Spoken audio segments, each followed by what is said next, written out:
Good morning. We have come to a crossroads in our fight against COVID-19. And just last month, the number of new cases of COVID-19 in our community has tripled. Our hospitals are nearly full, and our health department is overwhelmed and exhausted. Our state and our region are setting new records for COVID-19 every day. Election day has come and gone, but this pandemic remains. The pandemic is not political. This disease knows no party, no race, or no religion. But this disease is winning. In St. Louis County, we have ordered everyone to wear masks to limit the number of people in gatherings or in businesses. But the number of cases continues to rise.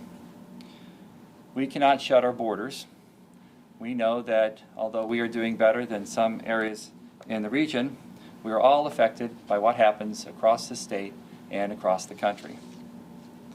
On Thursday, we had 673 new cases of COVID-19 in St. Louis County. On Friday, we had 623. So if this rate continues, and I'm standing here a week from today, we will have 4,300 new cases. And that means, statistically, that 100 more people in St. Louis County will die from those new cases of COVID-19. And they will, because we're not doing everything in St. Louis County to stop the spread of COVID-19. No one wants to shut down our economy, and no one wants more restrictions. We understand how harmful that can be. But we can't stand by as this virus continues to rage in our community. If our hospitals fill up with COVID patients, then that means that you or your loved one may not be able to get the care that they need when they're suffering from a heart attack or involved in a motor vehicle accident. And if that happens, even more people will lose their lives. So I want to be clear with everyone. If this doesn't change a week or two from now, and we're standing here with the same rate of increase, then we will have to be considering more restrictions. We have one last chance to slow the cases of COVID-19 in our community before we are forced to take action. We are working very closely with the Pandemic Task Force and our public health officials to look at the data and determine what numbers that we would have to see before we would have more restrictions. And when we understand what those numbers are, then we will all be working diligently to avoid reaching those markers. Meanwhile, there are some actions that I'm asking everyone in St. Louis County to take immediately. First, avoid personal interactions. If you can work from home, do so. If you can conduct your business virtually, then do so. If your business and you can take care of your customers with curbside service, then do so. Remember, the safest place for everyone is at home. 2, wear a mask everywhere except with people in your household. It doesn't matter how much you trust your friends. This isn't about trust. This is about kindness and safety. And 3, to help our residents stay connected, we're asking everyone, in order to avoid threats of large outbreaks, to identify a small group, 10 people or less, that you come into regular contact with. This could be your family, perhaps other households or two, some of your friends or colleagues. And we ask that you limit your personal interactions to this group. And when you're interacting with this group, you still need to wear a mask and be socially distant. If any member of your group gets sick, then you must identify everyone in your group so they can quarantine and obtain a test. You must be able to do your own contact tracing. Why? Because our public health officials are going to be spending their time on contact tracing with our most vulnerable populations. And you or your friends and your family may not be a vulnerable person. 4, if you have participated in an event, a gathering, a wedding or funeral or party, or you've traveled, then it is our recommendation that you self-quarantine for 14 days. This will lower the risk of transmitting COVID-19 to others. No gatherings are safe, and we can't emphasize that enough.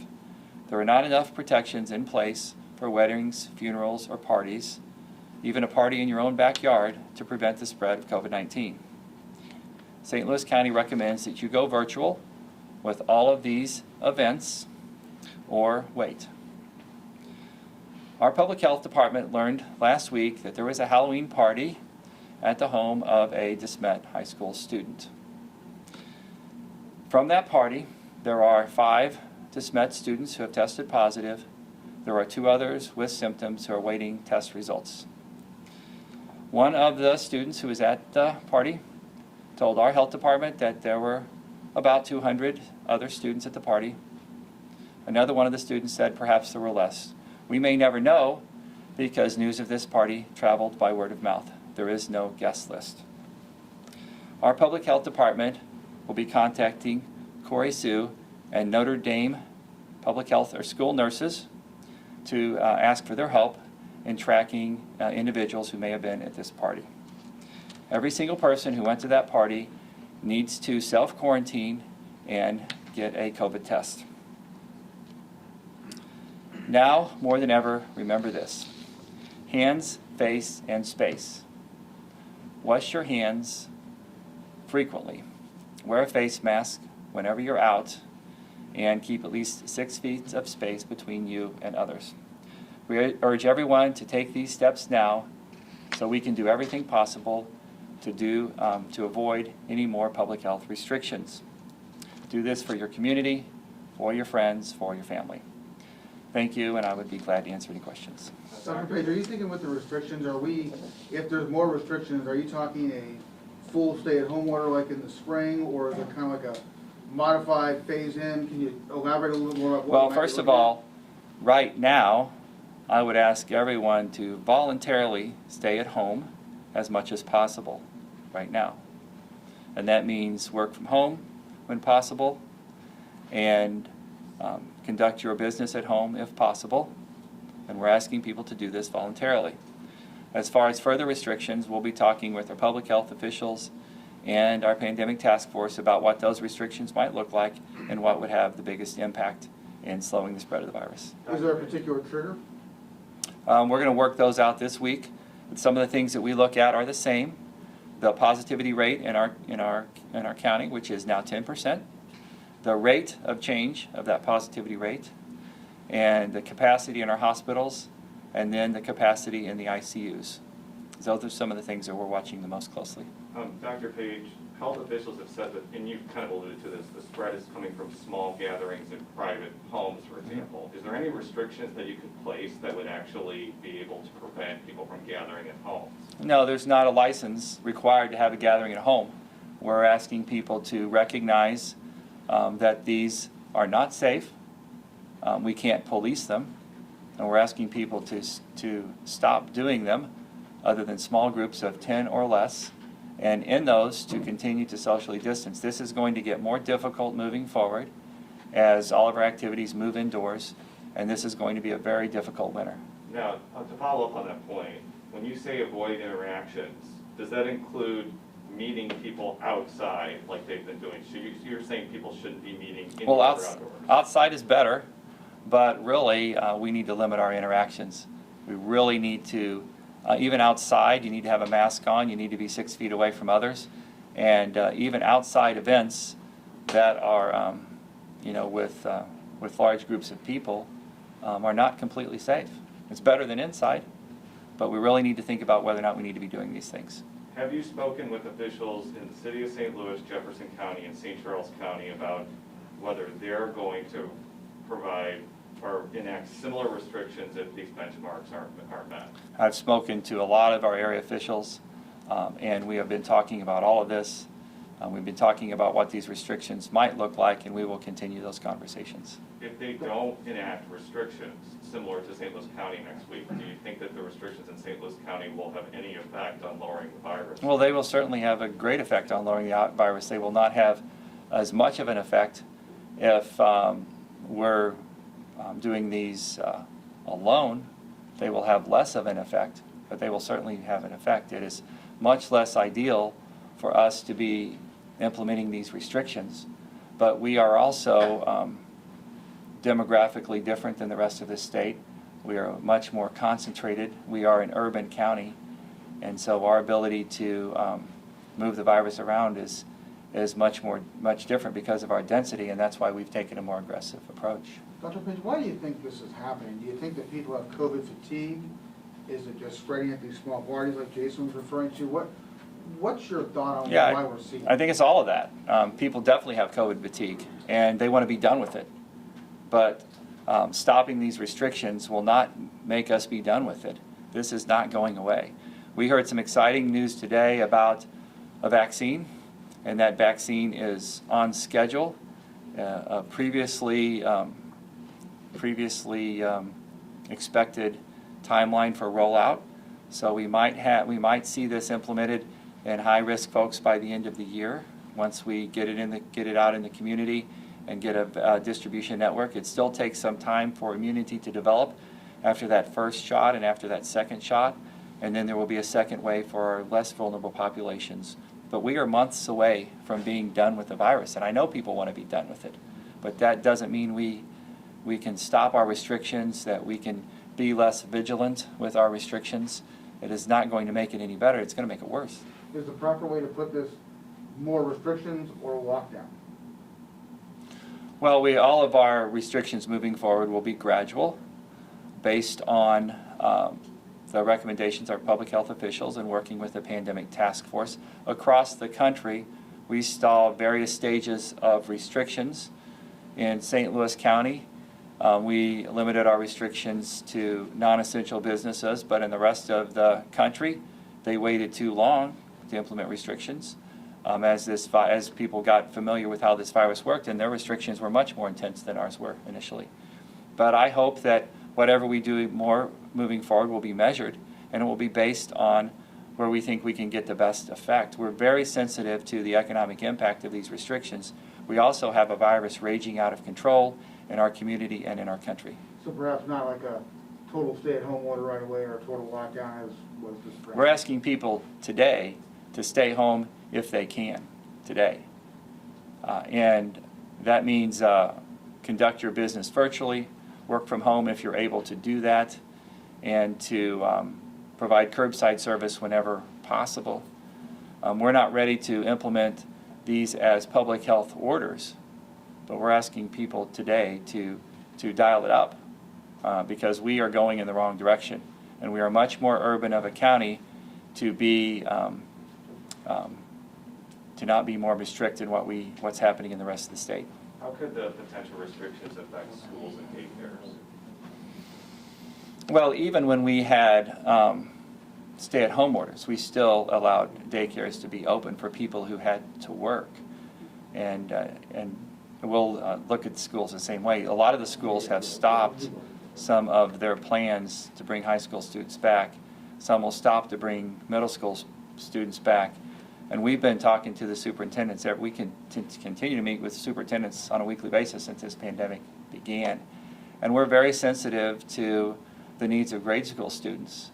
And we'll be watching them more closely and trying to accommodate grade school students and students with special needs as a high-risk group, a high risk for being able to be taken care of. I guess we probably have asked you this question 100 different times, 100 different ways. Like the county probably can put occupancy restrictions that affect schools, but they don't have the authority to say schools shut down. That's an individual school board decision. Is that basically? That's basically right, but we're not. Just about every business sector and industry we interact with, we have these conversations and we come up with a safe path forward that works for everyone, that keeps people as safe as possible. And we'll continue these conversations with schools. We have a great partnership with the schools, and we intend to keep that. Dr. Page, how frustrating is it for you that these parties like that this Met one keep happening? Well, it's frustrating for everyone. It's frustrating for our country. Everyone is touched by COVID. No one is spared. People have lost their lives, and many more people will lose their lives moving forward. It's been devastating for our country.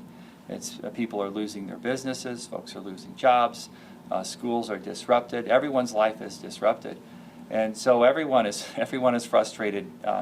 You know, the medical community is frustrated. This is a real challenge for our community historically and our country. And we have to work through this the best we can and recognize that that frustration is normal. And we're all going to talk about it, and we're going to work through it. Is there any sense of like what these, we've kind of talked about the restrictions in a vacuum. Are there any specifics that you would potentially put into place if things don't improve in a week? Oh, we're not ready to talk about specifics yet, but you know, everything that we've seen across the country and across our community is within the realm of possibility. We're going to try and be thoughtful. We're going to try and be measured, but we clearly can't keep doing the same thing that we've been doing and expect anything to change. That's not going to happen. So we don't have a timeline, whether it's a week or two, or just sometime? I would say within a week or two, Okay. if this curve doesn't bend, or at least plateau, then we're going to have to do some things differently. Our hospitals can't continue this pace, and this loss of life is not acceptable. Is the county able to fine or punish people that host alleged parties like we were talking about with the high school student? You know, we can look at that. I'm not sure that we have the ability under current county ordinances. It's, you know, and I don't know how common these sort of things are, but they're clearly devastating. I mean, this is a super spreader event, and we need to stop these things. They need to end. And we need everybody in the community to do their part. We just don't have the time or the ability to police every backyard gathering. We have a pandemic on our hands. We're trying to focus our energy on vulnerable populations. We're trying to deliver emergency services into the community, to get testing into the community, and to support our hospitals. And we don't have time to, or the ability to police all of these private parties. Is it safe to say your contact tracers are very overwhelmed right now? The contact tracers across our community, across our state, across our country are absolutely overwhelmed. And we know from all of our public health recommendations across the country that if you have more than 10 cases per 100,000 in a community, then contact tracing becomes much less effective. And we're well over 50 cases per 100,000 right now. And contact tracing is going to be much less effective in this type of environment. That's why we have to triage and focus on our most vulnerable people and our most vulnerable populations.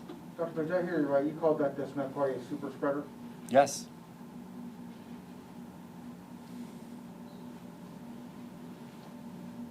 Now, that was not a school-sanctioned event, in all fairness. This is a typical individual choice, news spread by word of mouth, and this is typical of some of the events that we're seeing in our community. It is not the policy of our public health department to give out details that might identify individuals or organizations unless we are unable to contact those individuals any other way. And there was no guest list. There's no way to know who was there, and that's why our public health department has to disclose what happened and try and get the word out the same way the word got out about the party. The word has to get out through word of mouth that if you're at this party, you need to get tested and you need to quarantine. What would you say to residents that view the pandemic, the herd immunity, as the way through the virus? Herd immunity is 6 months or 9 months away. Other than that, herd immunity is a myth. It's an excuse to not do the right thing. It's not reality. It's a political argument. And we have a vaccine that's on its normal timeline to be available to help us get through this. And nothing's going to be normal until we have that vaccine. And the initial results from the clinical trials are very promising.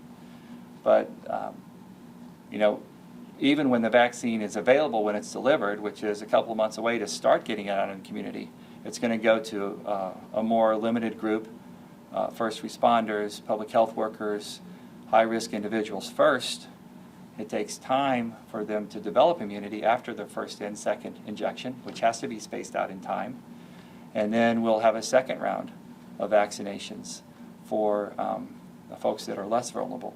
But rolling out this vaccine takes some time. Spreading this through the community in a purposeful way will leave us with an extraordinary loss of life.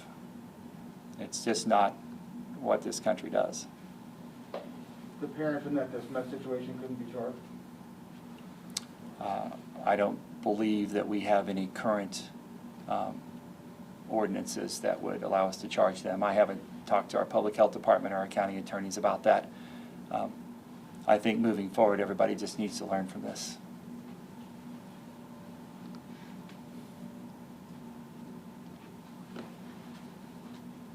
Any other questions? Okay, thank you.